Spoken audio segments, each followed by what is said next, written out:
أعوذ بالله من الشيطان الرجيم. بسم الله الرحمن الرحيم. الحمد لله رب العالمين الرحمن الرحيم مالك يوم الدين، والصلاة والسلام على سيد الأنبياء والمرسلين.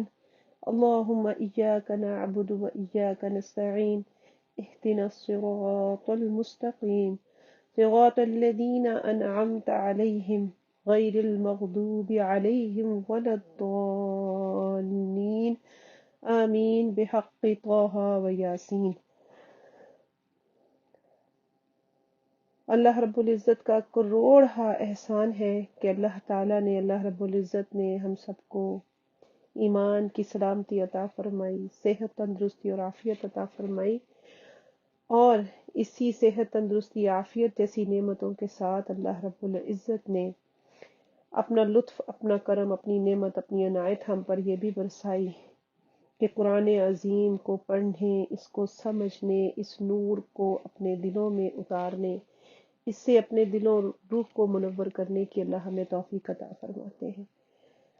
انشاءاللہ الکریم ہم اپنا دورہ قرآن کا آغاز کریں گے۔ رمضان المبارک کی آمد ہے، اور ہم نے یہ نیت کی ہے، ارادہ کیا ہے کہ انشاءاللہ الکریم اس ماہ مقدس کے اندر سنت مصطفیٰ صلی اللہ تعالی علیہ وآلہ وسلم کو زندہ و جاوید رکھتے ہوئے، اس پر عمل کرتے ہوئے دورہ قرآن جو ہے اپنا ہم شروع کریں گے۔ اللہ رب العزت سے دعا کیجئے کہ ہماری نیتوں کا اخلاص ہمیں عطا فرمائے، اور ہمیں یہ توفیق بخشے کہ ہم حق کا پیغام اس کے حق کے ساتھ خود بھی سمجھیں اور دوسروں تک بھی پہنچانے کی اللہ ہمیں توفیق عطا فرمائے۔ کیونکہ قرآن عظیم کے متعلق ہم سب یہ بات جانتے ہیں، فرمایا گیا کہ خیرکم من تعلم القرآن وعلمہ، تم میں سے بہترین وہ ہے جس نے قرآن سیکھا اور دوسروں کو سکھایا۔ اسی حکم کے پیش نظر، اسی حکم کو سامنے رکھتے ہوئے انشاءاللہ الکریم ہم قرآن عظیم کا ترجمہ پڑھنے کی کوشش اور سعادت حاصل کریں گے۔ اس سے پہلے تھوڑا سا تعارف۔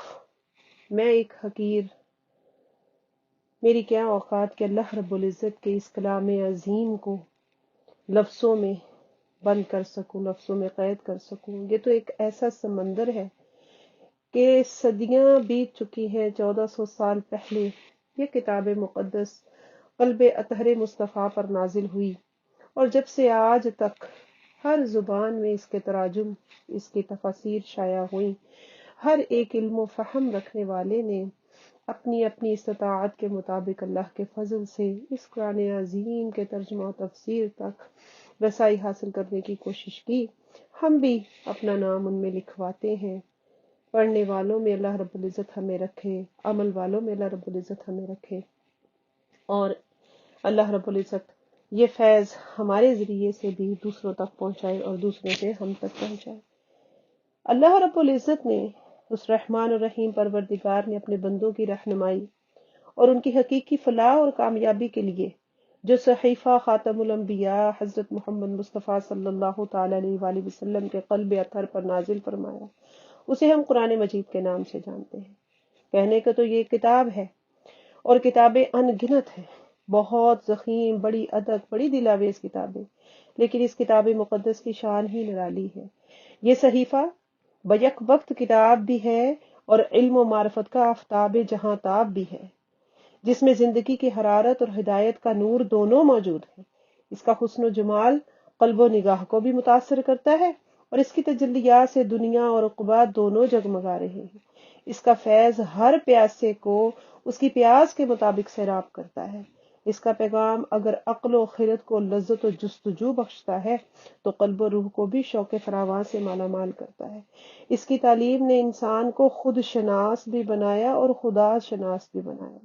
یہ کتاب مقدس ہر لحاظ سے سراپا اعجاز ہے۔ اس کا ہر پہلو اتنا دلربا، اتنا دلکش ہے کہ اپنے پڑھنے والے کو مسحور کر لیتا ہے، اپنے سحر میں جکڑ لیتا ہے۔ اسی لیے جب سے اس کا نزول ہوا ہے، اس نے اپنی فطری جاذبیت سے نوع انسان کے ہر طبقہ سے سنجیدہ اور ذہین افراد کو اپنی طرف ہمیشہ متوجہ کیا، اور اس میں قطعاً مبالغہ نہیں کہ قرآن حکیم کے متعلق جتنا کچھ لکھا گیا ہے اتنا کسی کتاب یا کسی موضوع پر آج تک نہ لکھا گیا۔ لکھنے والوں میں اپنے بھی تھے اور بیگانے بھی، محقق بھی تھے اور متعصب بھی، ادیب بھی تھے اور فلسفی بھی، عربی بھی تھے اور عجمی بھی، شمع علم کے پروانے بھی تھے اور میخانہ عرفان کے متوالے بھی۔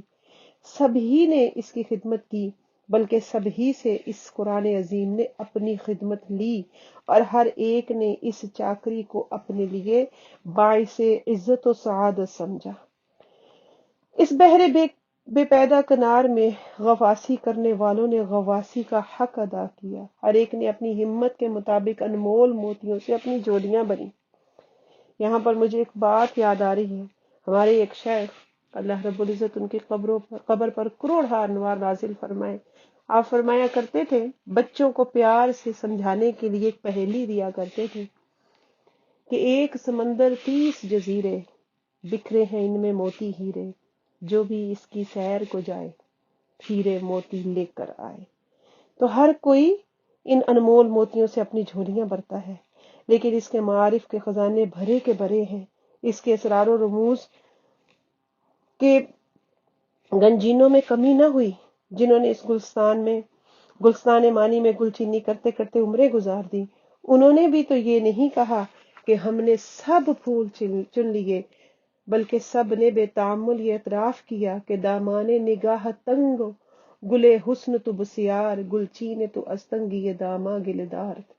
اور ان کا یہ اعتراف عجز از راہ تواضع انکسار نہ تھا، بلکہ اس حقیقت کا اظہار تھا، اور وہ سب مجبور تھے یہ کہنے پر، اس روشن حقیقت کا اظہار کرنے پر۔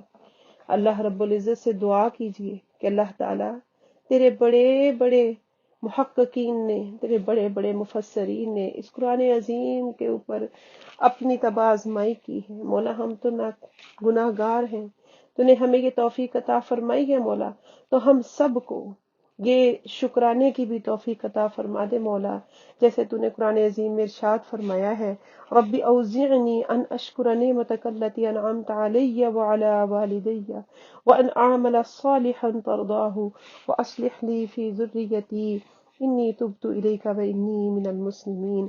اللہ رب العزت ہم سب کو اپنی ان نعمتوں کا شکر ادا کرنے کی توفیق عطا فرما جن نعمتوں سے تو نے ہمیں سرفراز کیا، ہمارے والدین کو سرفراز کیا، اور ہمیں عمل صالح کی توفیق عطا فرما، ایسے اعمال جن سے تو راضی ہو جائے، اور ہمارے لیے ہماری اولاد کی بھی اصلاح فرما دے۔ ہم تیری طرف رجوع کرتے ہیں، توبہ کرتے ہیں رب العالمین، تیرے ہی سامنے ہم اپنا سر تسلیم خم کرتے ہیں۔ اللہ تعالیٰ سے دعا ہے کہ ہم سب کو اس قرآن عظیم کی حکمت، اس کی معرفت عطا فرمائے، اور ہمیں اس پر نہ صرف پڑھنے بلکہ اس کو عمل کرنے والا بھی ہمیں بنا دے۔ اللہ تعالیٰ ہم اپنی دورہ قرآن کا انشاءاللہ آغاز کرتے ہیں، سورۃ الفاتحہ سے ہم آغاز کریں گے۔